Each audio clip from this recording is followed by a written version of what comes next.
Boa noite, seja bem-vindo, seja bem-vinda para a nossa conversa. Hoje, então, falaremos sobre mais um aspecto do câncer de mama, aproveitando aqui o mês de outubro que está no finalzinho e que é um mês voltado para a campanha de prevenção ao câncer de mama. Então, nesse mês eu aproveitei para fazer várias lives sobre aspectos diferentes, sobre o autocuidado, sobre a importância do autoexame ou de outros exames que são importantes que a gente faça e que algumas pessoas têm medo, têm receio de fazer. Então, nós passamos aqui por diversos aspectos, abordamos diversos temas a respeito do câncer de mama. E para a gente fechar, a gente vai falar de um pós-tratamento, que é após mastectomia. A mastectomia, para quem não sabe, aliás, para quem não sabe, eu costumo sempre dizer, para quem não sabe, para quem sabe, ela é a mesma coisa.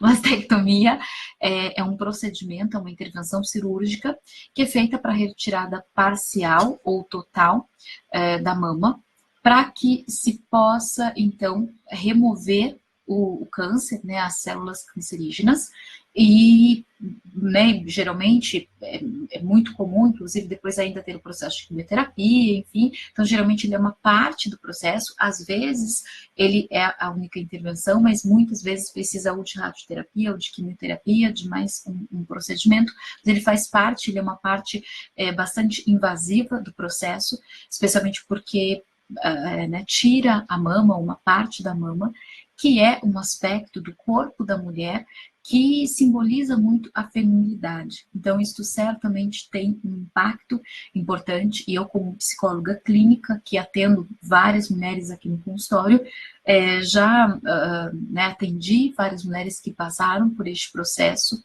e acompanhando bem de perto os impactos desta situação na vida emocional. E não tem uma única forma de reação a este processo, a esse procedimento. Agora, a gente observa algumas questões comuns. É muito comum, por exemplo, a mulher, inclusive, desenvolver depressão após um processo como esse, ou se ela não chega a depressão, porque a depressão a gente está falando de um extremo, não algo um pouquinho ali mais, que já está mais persistente, que está há mais tempo, mas antes até disso, ela passa por um processo de não reconhecimento do próprio corpo, ou de estranheza, não é nem não reconhecimento, mas é de estranheza pelo corpo que está diferente. E um processo, às vezes, de não aceitação ou de autodesconforto com aquele corpo que está diferente do que ela queria que estivesse, que está diferente do que ela idealizou, porque claro que a mama pode ser reconstituída, e né, para cada pessoa isso vai acontecer num determinado momento, nem sempre né, é possível que seja feito logo após a cirurgia, às vezes é importante esperar realmente né, um tempo, e então a mulher vivencia esse tempo tanto com as questões, às vezes incertas em relação à evolução do quadro dela, como a este aspecto físico e que impacta então na imagem que ela tem por ela mesma. E como lidar então com isso? Então, enquanto, é claro que aqui eu vou fazer um recorte, obviamente, como eu sempre falo, eu como psicóloga clínica vou fazer um recorte emocional dentro né, do parâmetro né, psicologia clínica, e não fazer, obviamente, um recorte no sentido médico, nem psiquiátrico, mas a gente vai olhar aqui para o que acontece com essa mulher e como que ela pode transformar essa situação que acontece a partir desta intervenção. Então, como eu vinha dizendo, é muito comum a mulher ter a sensação de ter sido mutilada. E que, na verdade, né, assim, ela teve uma parte do corpo, de fato, cortada, e isto gera na mulher uma sensação de mutilação. É comum que elas relatem isto. E pela sensação de mutilação, seguida de uma imagem que elas olham no espelho e se reconhecem muito diferente, ou se estranham, a consequência disso é um impacto na autoimagem, então elas às vezes chegam até mesmo uma distorção da autoimagem, né, o que significa que elas começam a se ver de um jeito até diferente do que elas estão, como se aquilo fosse, por exemplo, ela veste uma blusa e acha horroroso e talvez nem esteja sendo tão perceptível assim, porque utilizando um sutiã com enchimento, enfim, ou uma blusa que disfarce, mas para ela aquilo ressalta porque para ela salta aos olhos e é um grande desconforto, né? E como fazer, então, né, para passar por este processo de maneira que não evolua por uma baixa autoestima, de maneira que não evolua para ausência de confiança em si mesma e principalmente que não evolua para um processo de depressão. Como fazer isto? Principalmente ressignificando. Né? Eu bato muito nessa tecla em diversas situações aqui com as clientes dentro do consultório. Acho que é sempre importante a gente ressignificar a nossa própria história, os fatos que nos acontecem, sejam eles de que ordem for, né? Seja uma situação com a nossa mãe, uma situação com o marido, uma situação com o filho, seja qualquer situação, uma situação no trabalho, ressignificar eu dar um novo significado, diferente daquele que eu estava dando e que estava me desconfortando, me fazendo mal. Então, por exemplo, focando aqui o aspecto da mastectomia. A pessoa dá um significado de que ela foi mutilada e que agora ela se sente, talvez, com um pedaço arrancado e mais desconfortável ou se sentindo feia. O que é transformar o significado disto? Que ao invés de ter sido mutilada, ela passou por uma intervenção cirúrgica para a saúde, com o intuito de buscar saúde. E foi por isso que esta intervenção foi feita. Então, isso é diferente para o meu cérebro do que eu dizer eu fui mutilada. Eu passei por uma intervenção cirúrgica para o meu bem, para me trazer mais saúde. E parece uma coisa boba, uma pequena mudança tão, talvez até insignificante, mas ela não é insignificante. Por quê? As palavras e os pensamentos, eles têm uma ação direta na nossa mentalidade, que tem uma ação direta no nosso comportamento, que tem uma ação direta na forma como a gente se relaciona, se comporta, se enxerga a vida. Portanto, se ao invés de usar o termo para comigo mesma, eu fui mutilada, eu passei por um processo de intervenção cirúrgica para a minha saúde, eu já começo a mandar para o meu cérebro uma informação que é diferente. E eu estou, então, focando muito mais o cuidado do que a invasão. E aí, se ao invés de eu focar, bom, agora eu estou feia porque está faltando uma parte de mim. Que significado é possível dar aqui que seja diferente deste? Porque o significado de estar faltando uma parte de mim. Aliás, tem um livro que é fantástico para trabalhar este aspecto, que é A Parte que Falta, se não me engano. É um livro bem, uma indicação bem legal aqui, é um livro bem fácil de ler, ele é bem curtinho, com imagens, e tem uma partezinha que, eu não sei se é a parte que fala ou a parte que falta, eu acho que é a parte que falta que chama. Ele é fantástico, né? E principalmente ele é, inclusive, muito utilizado com mulheres que passam por este processo, porque às vezes a gente fica focando a falta e a gente deixa de focar os ganhos. A gente deixa de focar os ganhos, por exemplo, nessa situação de saúde, o ganho de cuidado, o ganho de oportunidade de poder fazer uma intervenção que vai te trazer vida, mais vida, né? Que vai te trazer mais oportunidade, possibilidade de continuar com pessoas amáveis, queridas, convivendo, vivenciando a vida. Então, ao invés da gente focar o que a gente perdeu, há sempre um convite para a gente focar o que é que a gente ganha com qualquer fato que nos aconteça, inclusive com uma mastectomia. É óbvio que é um desafio fazer isso. Não estou dizendo que não é desafiador. É sim, principalmente porque requer que eu faça uma escolha de olhar o outro lado, de mudar o óculos para enxergar aquela situação. E nem sempre eu estou emocionalmente disponível para isto. E tá aí também o aspecto pelo qual é tão importante uma pessoa que está passando por um processo de câncer, um processo de câncer de mama, fazer um acompanhamento psicoterapêutico. Tanto porque o câncer em si, a gente falou disso na live da semana passada, ele tem muitos aspectos emocionais, isso já é comprovado por inúmeras pesquisas. Então, se tem questões emocionais que estão colaborando com o início, a formação, enfim, a manutenção deste câncer, é fundamental que a gente cuide das questões emocionais para transformá-las. E no aspecto do câncer de mama, tem mais uma questão que se vai passar por este processo, que é diferente, por exemplo, sei lá, um câncer de estômago e vai fazer uma intervenção, tirar um pedaço do estômago. É claro que isso gera um impacto enorme, agora, ele não é um impacto na aparência física, ele é um impacto interno, na alimentação, ele é um impacto em outros aspectos, mas não na aparência física, que é a nossa forma primeira de relacionamento e comunicação com o mundo. Então, né, o câncer de mama, ele traz este aspecto. Então, fazer um processo psicoterapêutico, um acompanhamento psicoterapêutico é fundamental, né, para qualquer pessoa que passa por um processo de câncer. E para uma pessoa que passa por um processo de câncer de mama, porque como nós vimos também na live da semana passada, o câncer de mama ele está muito relacionado a você interromper a manifestação da afetividade, né, de colocá-la aqui para fora. Então, é importante por isso. E também é importante porque se vai fazer uma intervenção por meio da mastectomia, isso normalmente movimenta a autoestima da mulher, porque, né, isso impacta aquilo que ela vê no espelho, aquilo que ela vê dela mesma, aquilo que ela vê no próprio corpo. E impacta, inclusive, a autoconfiança, porque a mulher que é casada, ela normalmente passa pelos pensamentos, eu não vou mais ficar atraente para o meu marido. A mulher que não é casada, que não está com um parceiro, enfim, que não tem alguém junto com ela, ela vai dizer, ninguém vai olhar mais para mim.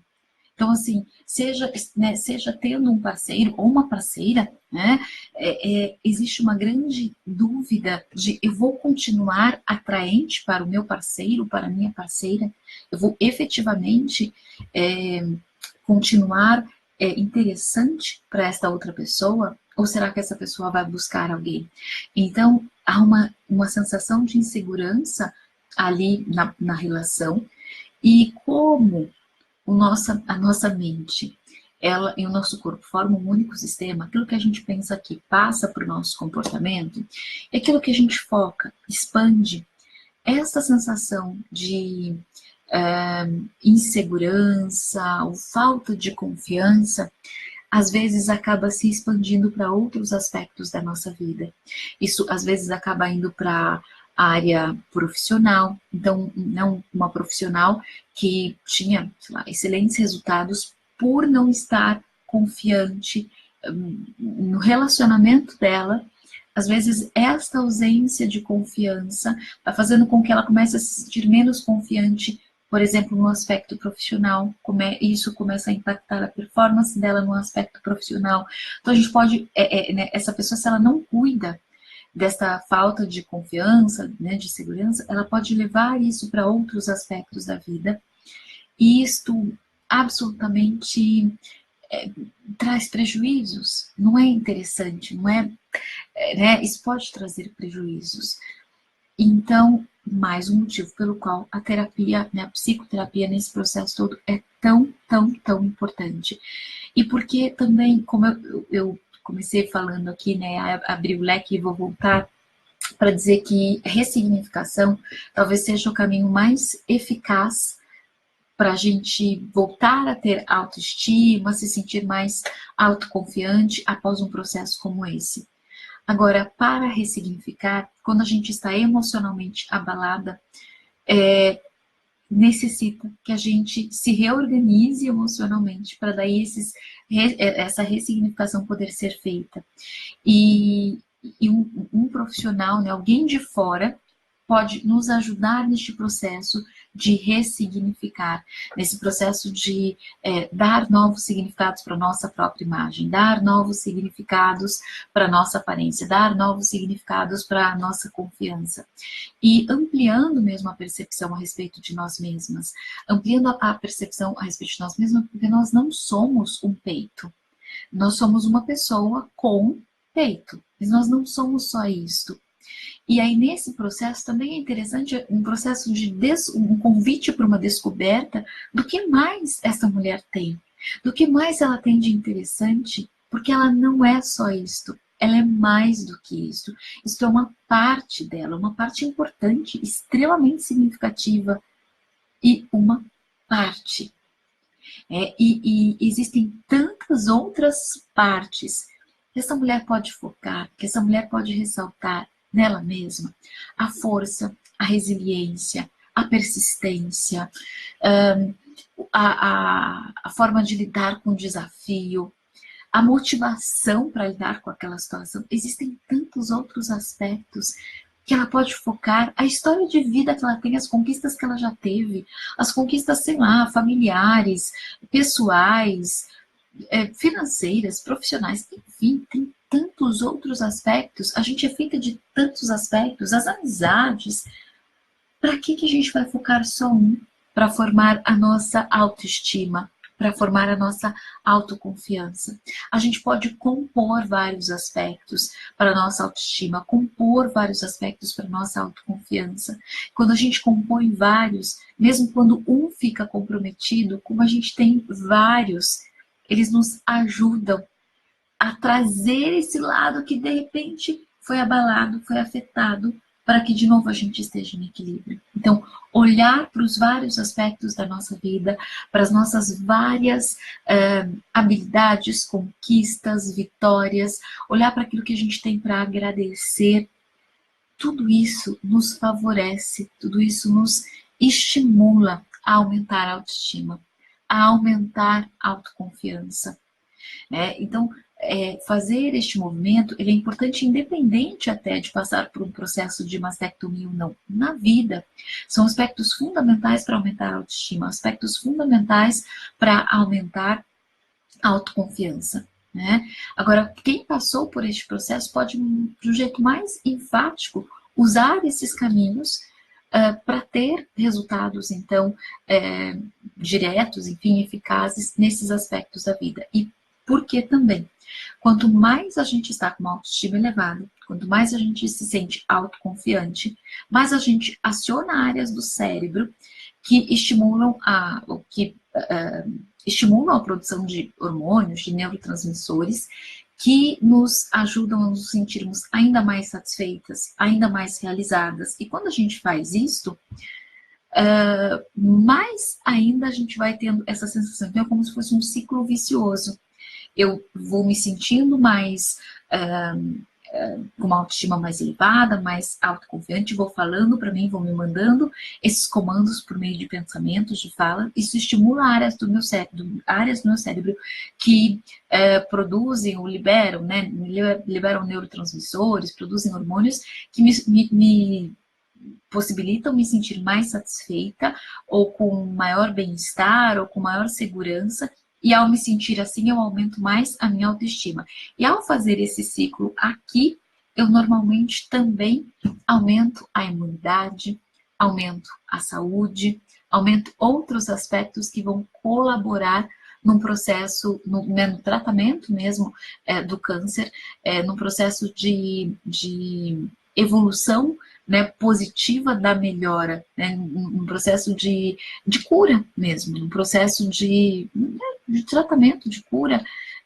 Então, é um ciclo em que você também pode se ajudar quando você começa a fazer isso por meio, primeiramente, dos seus pensamentos, da sua forma de enxergar as coisas. Então, esse certamente é um caminho que está aí às suas mãos, está aí próximo a você, e que certamente, se você se percebe não conseguindo fazer isso sozinha, você pode buscar ajuda para que um profissional te ajude a trilhar este caminho que certamente te trará mais saúde, te trará, enfim, mais possibilidades para desfrutar da vida, para aproveitar a vida. Ok? Combinado? Que tal usarmos aí estes recursos, estes caminhos para isto? E se essa live foi útil para você, compartilhe esta live com outras pessoas para as quais estas informações possam ser importantes. Compartilhe aí na sua timeline, coloque aqui comentários, enfim, né, porque acho que mais e mais pessoas podem ter acesso a estas informações. Esse pode ser o primeiro passo. Eu tenho recebido vários feedbacks, principalmente das pessoas da lista de transmissão. Aliás, se você não faz ainda parte da lista de transmissão e quer fazer, é uma lista de transmissão exclusivamente para mulheres. Basta me mandar uma mensagem no número que tem aqui na bio, no Instagram, e fazer parte. Então, você passa a receber gratuitamente, semanalmente, um áudio. E eu tenho tido vários feedbacks, né, do pessoal da lista de transmissão, pessoal aqui do Instagram, do Facebook, dizendo o quanto tem sido importante essas conversas, né, enfim, essas mensagens que eu tenho transmitido aqui. Então, você certamente pode levar isso para mais e mais pessoas, compartilhando. No Insta não dá para compartilhar, mas no Facebook dá. Então, compartilhe e marque aí alguém que você considera que importante que essa pessoa tenha acesso a essa informação e venha também fazer parte da lista. E a Ana Brito fez aqui um comentário. Exatamente, uma mulher é muito mais do que a falta de uma parte do corpo. Toda mulher é especial e tem qualidades únicas. Exatamente, nós seres humanos somos seres únicos. E uma parte é somente uma parte, nós somos muito mais do que uma parte. E também nós não somos só um bando de partes juntos. Nós somos a composição de um todo, que é incrivelmente constituído. É isso. Muito, muito obrigada. Um beijo grande. Nós nos encontramos em breve em uma outra live. Até já já. Tchau, tchau.